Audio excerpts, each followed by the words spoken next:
Let's talk about burnout. And no, I'm not talking about the Street Fighter mechanic. I'm talking about the state of exhaustion. Burnout can hit us in our day to day lives, in our hobbies, and even in our video games. I mean, shoot, the last fighting game video y'all got from me was 2 weeks ago, and that was just because I have not played a fighting game since. But like I said, burnout happens to all of us, from the best of the best to the newcomers. Everybody reaches that point where they feel like they've reached their peak and don't know how to continue pushing, or they feel like they've reached a low patch and don't know how to continue. But that's why we're here to talk about it.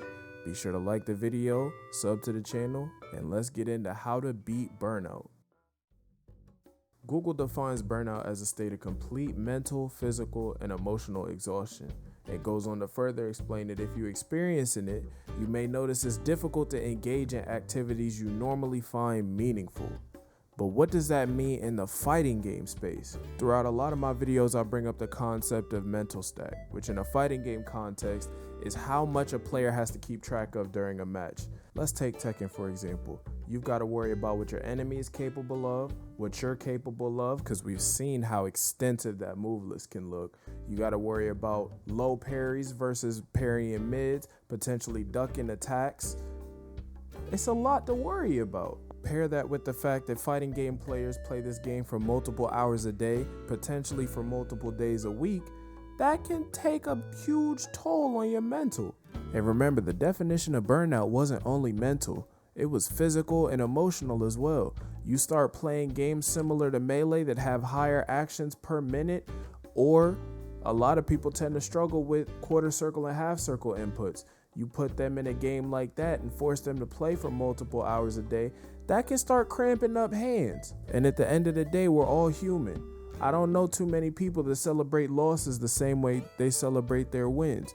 Imagine playing one of those long play sessions and going on a loss streak for the duration of that session. Of course you're gonna be angry. Of course you're gonna be upset. You have every right to be. But to some degree, you're not gonna wanna play the game as often or want to dump as much time into the next play session as you might have this time. All valid reasons to reach a state of burnout. But when you're in that rut, how do you get out of it? Or at least lessen the pain of being in it? Well, for starters, why not take a break? Damn, I sound like them reloading screens now. But anyway, meaning take a break from that specific game or just the genre of fighting games entirely, you know? It ain't no problem to touch grass. It ain't no problem to try a different genre of game temporarily.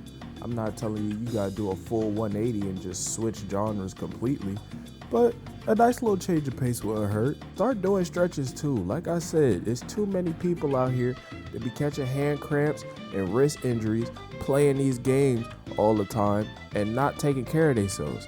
Start looking for some wrist exercises or some hand stretches and start committing those to your day-to-day cycle before you start hopping on these games. Maybe do some yoga or something like that too, just to help de-stress the mental as well. And one of the most important points that I've started to push, take it slow.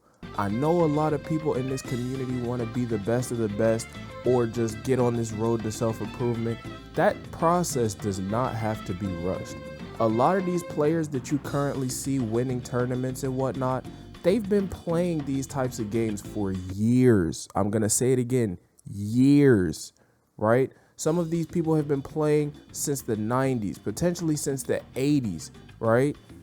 You are not expected to be a top player or be among the best of the best overnight. Everybody's journey is different. So take it slow, stop rushing, prioritize yourself, prioritize your health, and take it slow. There's no need to rush this process. I know this is going to be a much shorter video, but one of the main reasons I wanted to drop this was because this is something I'm genuinely going through. And like I said, as a newcomer, I want to inform other people that are also new to the genre that this is not an exclusive type of thing, right? Burnout doesn't only happen to the best of the best. It can start early. It can happen at any time, you know? I'm very aware that as a newcomer, there's a lot of new information that you're learning almost all at once. You're learning the fundamentals. You're learning concepts like anti-airing.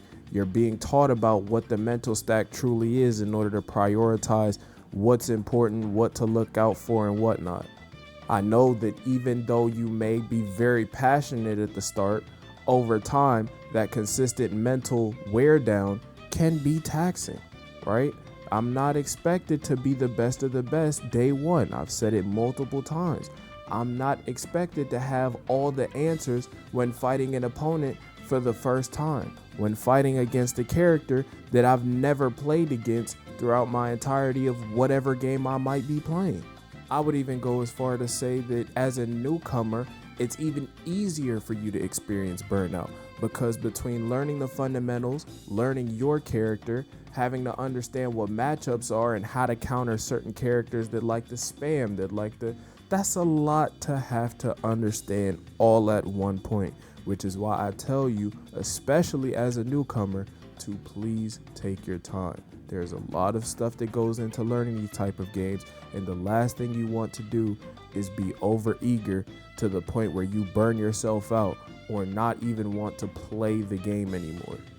At the end of the day, it is still a game. I say that to say, don't overstress yourself when you know you don't have to. Take your time to enjoy the game, and if it doesn't feel fun, take that break. Find other things to do. Find other people to play games with. Maybe you'll learn something from them. Enjoy this journey of playing fighting games.